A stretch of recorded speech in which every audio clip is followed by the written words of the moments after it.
Connect news media ताबीरिबा सिंबु तरामना ओक्चरी China की great wall बु खंगदबा कना यावबगे वॉल असी सुबनगी चाइना दा नतना पृथ्वी की ख्वाइदगी सांगबा वॉल सुनी ग्रेट वॉल ऑफ चाइना की मिंग दा खंगनबा वॉल असी पृथ्वी की अंगक पतरेट की मनुंग दा अमनी मसीसो हाइने मदुदी वॉल असी स्पेस तगी उबा फंगी वॉल असी सेंबदा नुंग चेक उ अमदी मेटल न चिंगबा सिनखी मरम असिदगी वाल असिबु पृथ्वी की ख्वाइदगी अरीबा लेबा अमदी नुंगना सेंबा वाल सुनी हाइने पृथ्वी की ख्वाइदगी सांगबा वाल असिगी असांगबा किलोमीटर 19,993 अमदी मसी चही 2,294 सूरे वाल असी 10 नवंबर 1970 दा मिचम मयाम की दमा हांगदोखी अदुबु मसी खंगबदा अदोम ngakpa फावगनी मदुदी वाल असी पृथ्वी की ख्वाइदगी चौबा मोंगफमनी हाइना सुलौनै असुमना लौनरिबा करिगिनो वाल असिगी मरुमदा लोलिबा अंगक पवारी असिगी मरमदा वीडियो असिदा खंगमिनसी चाइना की वाल सेंबगी वरी असी चही चनी चहुमदगी नते चही लिसिंग क्यागी ममांगिनी वाल असी सेंबगी इमेजिनेशन चाइना की अहानबा इंपेरर किन सी हुआंगना तौरमी अदुबु माकी इमेजिनेशन असी मपुंग फाबा ngamkhide वाल असी BC 5th century दगी सेंबा होखिबदुना 16th century फावबा सेमखी the Great Wall of China निंगथौ अमतन सेमखिबा नते मसी निंगथौ कयाना सेमखिबनी 221 BC दा चाइना दा किन एम्पायर की रूल लेरमी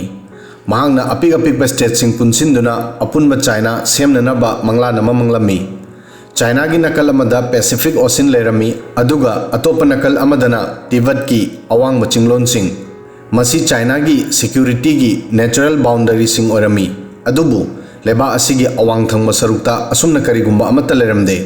मरम असिना निंगथौ सिंगना माइके असोमदगी लाकपा अटैकर सिंगदगी मसाबु ngakthok sananaba वाल सेमगलमी निंगथौ किनना तोंगान तोंगानबा वाल सिंगबु अमत्ता ओइना पुनसिलमी अपुनबा वाल असिगी ममिंग द लोंग वाल हाइना थोलमी अदुबु असुक सांगबा वाल असी अमत्ता ओइना पुनसिनदुना सेमबा अराइबा थबा ओइरमदे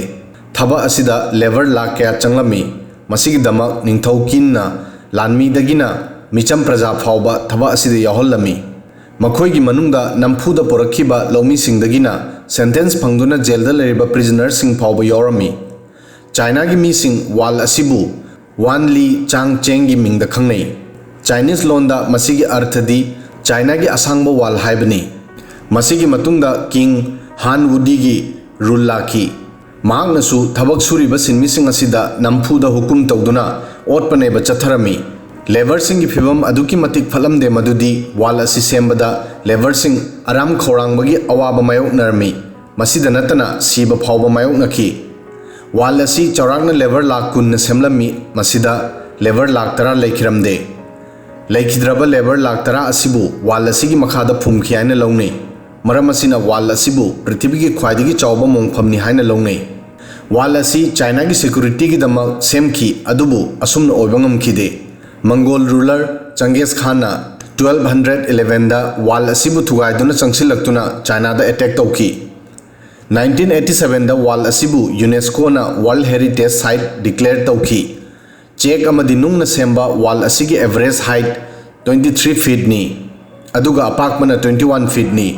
अदुबु ग्रेट वाल असी नेचर की चैथेंग अमदी मीसिंगना चेक्सिनदबना मरम ओइदुना अमांग अता थोगली 1960-70 की डिकेटता मीसिंगना वाल असिगी चेकसिंग लौथोक्तुना मखोइगी युम सेमदा सिनबा हौकी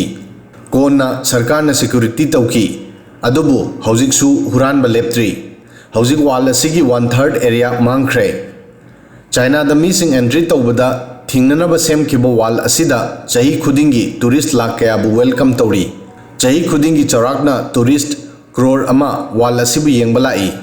वीडियो असिदा ngasiगी दी matang aswai फावबदंग थागसरी।